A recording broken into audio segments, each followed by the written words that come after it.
வணக்கம். நான் திருநெல்வேலியிலேருந்து பேசுகிறேன். என்னோட பேர் சொல்லுங்க சார். பிபின். நான் வந்து ஆம்புலன்ஸ் அசோசியேஷனில் ஸ்டேட் பிரசிடண்டாக இருக்கிறேங்க. சரி சரி சார். அதாவது நான் ஒரு லெட்டர் பேட் கொடுத்ததா சொல்லி நீங்கள் நியூஸில் விசிபிள் பண்ணிட்டு இருக்கிறீங்க. ஓகே அதாவது இந்த சார். நேற்று இந்த இபிஎஸ் இது நடந்தது பார்த்தீங்களா? ஆமாங்க சார். அதில் கண்டனம் ஆமாம் தெரிவித்து ஆமாம் சொல்லி ஆ நான் கொடுக்கவே இல்லைங்க. யார் கொடுத்தா சொல்லி போடுறீங்க நீங்கள்? என்னோட பேர் அதில் யூஸ் ஆகிருக்குது. அப்படிங்களா சார்? நான் கேட்குறேன் சார். ரிப்போர்ட்டர் இங்கே கொடுத்துருந்தாங்க, வந்தது தான். ரிப்போர்ட்டர் நான் யாருங்க? என்னன்னு பார்த்துட்றேன் சார். நான் உங்களுக்கு பேசிட்டே இந்த நம்பருக்கே வரேன் சார். சரி, கூப்பிட்டு நான் கொஞ்சம் பேசலாம் வாங்க. சரி சார். ஆ. Thank you sir.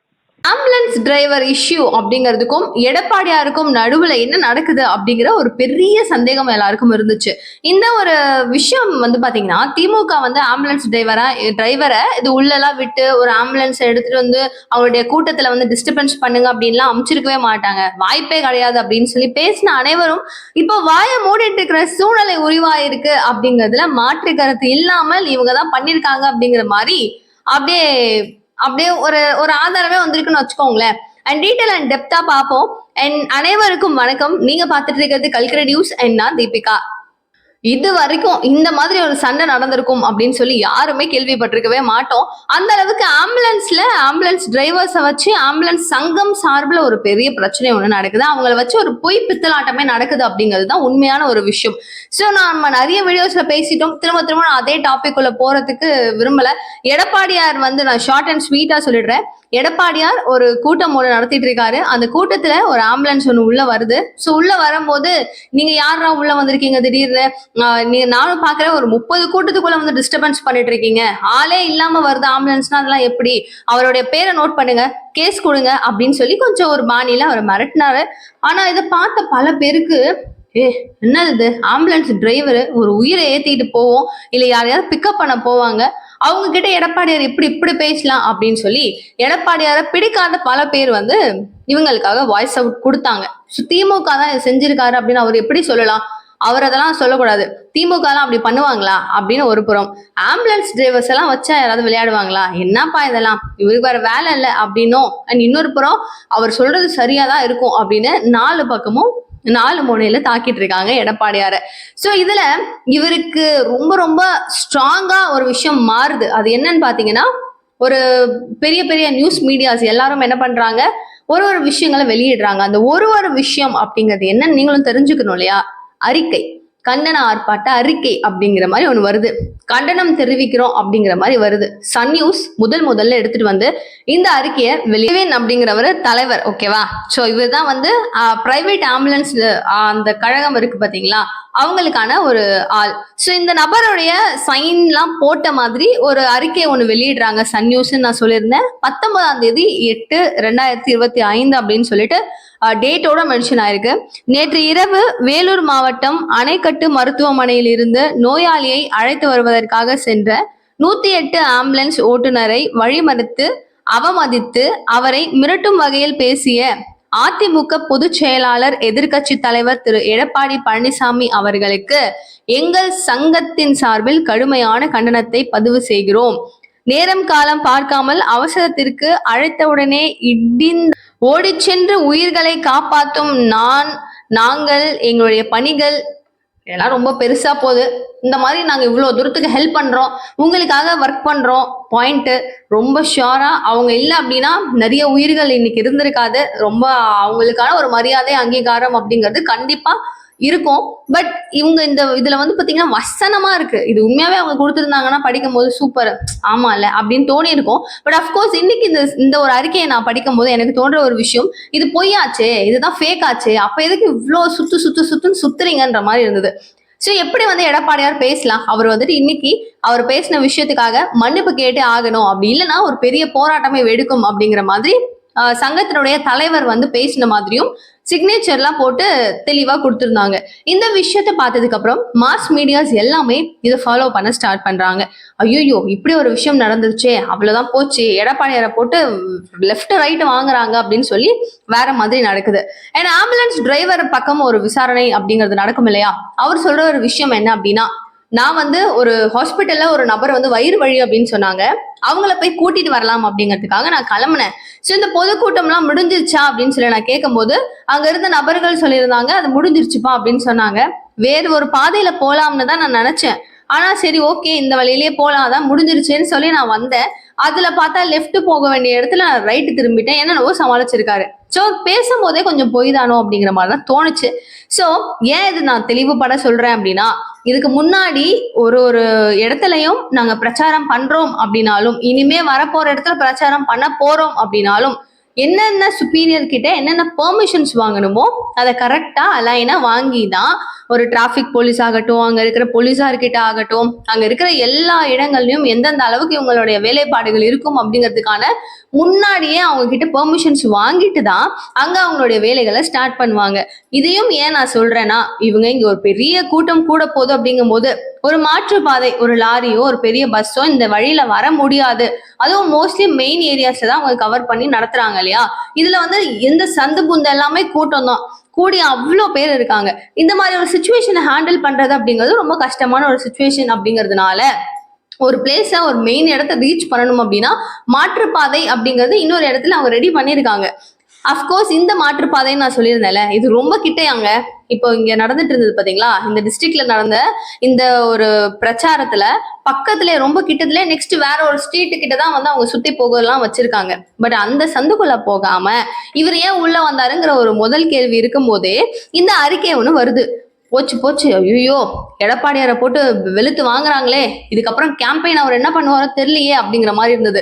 சரி இவரோட பேச்சு இப்படி எல்லாம் போயிட்டு இருக்கே அப்படின்னு யோசிக்கும் போதே கரெக்டா இவருடைய ஒரு கேம்பெயின் அப்படிங்கிறது 34 நாட்கள் 10,000 கிலோமீட்டர் தூரம் அண்ட் 100 தொகுதிகள் அப்படிங்கிறத ஒரு பேரணியா அவர் வந்து ஒரு மைண்ட்ல வச்சு ஒரு அஜெண்டாவா மக்கள்கிட்ட சுத்தணும் அப்படிங்கிறத டிசைட் பண்ணி அவர் போயிட்டு இருக்காரு. இதுவே திமுகவினருக்கு ஒரு மிகப்பெரிய வைத்தறிச்சல் அப்படிங்கிறது அதிமுகவினர் குற்றம் சாட்டக்கூடிய ஒரு விஷயமாவும் இருக்கு. இவங்க ஏன் இப்படி பண்றாங்கன்ற ஒரு கோணமும் எல்லாருக்கும் இருக்கு. சரி ஓகே, இந்த அறிக்கை வந்துருச்சு, சரி ஓகேன்னு நடந்துகிட்டே இருக்கு. இதை நம்ம வந்து பப்ளிஷ் பண்ணி எல்லாருமே வந்து ஸ்கோர் பண்ணிடணும், சூப்பர் கான்டென்ட் கிடைச்சிருச்சு அப்படின்னு சொல்லி யோசிக்கும் அந்த ஒரு நிலையில ஒரு கால் புதிய தலைமுறைக்கு வருது. நான் வந்து இந்த கழகத்தினுடைய தலைவர் பேசுறேன், எங்களுடைய லெட்டர் பேட் யூஸ் பண்ணி என்னுடைய சிக்னேச்சர் மாதிரியே போட்டு எங்களை தவறுதலா நீங்க யூஸ் பண்ணிருக்கீங்க, யாருங்க அந்த ரிப்போர்ட்டை கொடுத்தது அப்படிங்கும் போது சார் ரிப்போர்ட்டரா சார் அப்படின்னு சொல்லிட்டு அவங்க கொஞ்சம் இழுக்கிறாங்க. அந்த ஆடியோவை நீங்க முன்னாடியே பார்த்துருப்பீங்க. பட் அதை பத்தி நம்ம பேசணும்ல, அது என்ன நடந்துச்சுன்னு நம்மளும் சொல்லணும்ல. ஸோ இதுல வந்து பாத்தீங்கன்னா முழுக்க முழுக்க வந்து ரிப்போர்ட்டர் மேல பழி போடுறாங்க அந்த ஒரு லேடி. ஸோ இல்ல நீங்க வந்து அது பண்ணது ரொம்ப தவறு அப்படிங்கிற மாதிரி இவர் சொல்றாரு. இல்ல நான் உங்களுக்கு திரும்ப உடனே வரேன் சார் லைன்ல அப்படிங்கிறாங்க. சரி ஓகே நீங்க பேசிட்டு வாங்க அப்படின்னு சொல்லிட்டு இவரும் வந்து கட் பண்ணிடுறாரு. அண்ட் அதுக்கப்புறமும் என்ன நடக்குது அப்படின்னா, நீங்க எதுக்காக பண்ணீங்க அப்படின்னு சொல்லி கேட்டுட்டு இது நீங்க உடனே ரிமூவ் பண்ணணும் அப்படின்னு சொல்றாங்க. அதோட நிறுத்திருந்தாங்க அப்படின்னா எங்களை வந்து மிரட்டி வர வச்சிருக்காங்க, அப்படி இப்படி எதையாவது சமாளிச்சிருப்பாங்க மீடியாஸ்காரவங்க. பட் நடந்த விஷயம் அப்படிங்கிறது இவங்க என்ன பண்றாங்க, அவங்களுடைய லெட்டர் பேட்ல அதே மாதிரி லோகோஸ் எல்லாமே வச்சு இவங்க வந்து ஒரு அறிக்கையை வெளியிடுறாங்க. அந்த அறிக்கை தான் உண்மையான அறிக்கை அப்படிங்கிறதுல மாற்று கருத்து கிடையாது. இதை பார்த்த உடனே பல பேருக்கு செம்ம ஷாக்கு. இது என்ன சன் நியூஸ் தானே அந்த அறிக்கையை வெளியிட்டாங்க இதே மாதிரி, ஆனா அது ஃபேக்கு, அப்ப இதுதான் ஒரிஜினல் அப்படிங்கிற மாதிரி தோணுச்சு. ஸோ இந்த அறிக்கையில தெளிவுபட சொல்லியிருக்காங்க, இதுக்கும் எங்களுக்கும் அந்த எந்த சம்மந்தமும் கிடையாது, நாங்க யாரையும் எதுவுமே பண்ணல அப்படிங்கிறத. அதை நான் உங்களுக்காக ஒரு வாட்டி வாசிச்சு காமிக்கிறேன். அதே டேட் போட்டு 19/8/25 போட்டு அவங்களுடைய ஃபோன் நம்பரை கூட கொடுத்துருக்காங்க. தமிழ்நாடு தனியார் ஆம்புலன்ஸ் ஓட்டுநர்கள் மற்றும் உரிமையாளர்கள் சங்கம் அப்படிங்கிறது தெளிவுபட இருக்கு, அவங்களுடைய லோகோஸ் இருக்கு. ஸோ பெறுதல் யாருக்கு அப்படின்னு பாத்தீங்கன்னா அனைத்து பெறுதல் யாரு அப்படின்னு பாத்தீங்கன்னா அனைத்து ஊடகவியலாளர்களுக்கும் பத்திரிகையாளர்களுக்கும் அப்படிங்கறத தெளிவுபட போட்டிருக்காங்க. சோ மறுப்பு செய்தி அப்படிங்கிறது முக்கியமான ஒரு செய்தி. அவர் சொல்றது இன்றைய தினம் 19/8/2025 தமிழக ஊடகங்களில் எங்களது சங்கத்தின் சார்பாக நேற்று வேலூரில் அஇஅதிமுக பொதுச் செயலாளரும் எதிர்க்கட்சி தலைவருமான திரு எடப்பாடி பழனிசாமி அவர்கள் 108 ஓட்டுநரை வழிமறித்து அவரை மிரட்டும் தோணியில் பேசியதாகவும் அதற்கு அவர் மன்னிப்பு கேட்கவில்லை என்றால் நாடு தழுவிய போராட்டம் முன்னெடுக்கப்படும் என்ற பெயரில் கண்டன அறிக்கையானது சங்க தலைவரின் பெயரையும் நோட் பண்ணுங்க, சங்க தலைவரின் பெயரையும் எங்களது சங்க லெட்டர் பேடை தவறாகவும் அவதூறாகவும் பயன்படுத்தி கண்டன அறிக்கையினை வெளியிட்டு உள்ளனர். ஃபேக் அப்படிங்கறத தெளிவா சொல்றார். அடுத்ததா மேற்கண்டபடி எந்த ஒரு கண்டன அறிக்கையையும் எங்களது சங்கத்தின் சார்பாகவோ தலைவரோ யாதொரு ஊடகத்திற்கும் அறிக்கையோ பேட்டியோ கொடுக்கவில்லை. அப்படி இருக்கையில் எங்களது சங்கத்தின் பெயரை பயன்படுத்தி பொய்யான தகவல்களை யாரோ வழங்கியுள்ளனர். இந்த கண்டன அறிக்கைக்கும் எங்கள் சங்கத்திற்கும் எந்தவித சம்பந்தமும் இல்லை.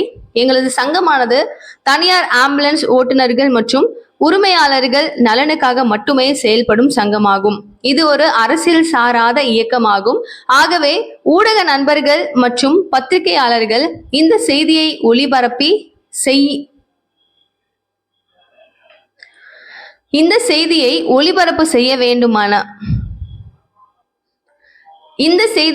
ஒளிபரப்பு செய்ய வேண்டுமெனவும் அதனை உடனே நீக்கம் செய்ய வேண்டுமெனவும் கேட்டுக்கொள்கிறேன். மேலும் இந்த தவறான செயல்களை செய்த நபர்கள் மீது உரிய நடவடிக்கை எடுக்க வேண்டுமென காவல்துறையினர் மூலம் சட்ட நடவடிக்கை எடுக்க உள்ளோம் என்பதையும் இதன் மூலம் தெரிவித்துக் கொள்கிறேன் அப்படின்னு சொல்லிட்டு தெளிவுபட ஒரு லெட்டர் பேட்ல முகமது இலியாஸ் மாநில செயலாளர் அப்படிங்கிற இந்த நபர் சூப்பரா சைன் போட்டு கொடுத்திருக்காப்ல.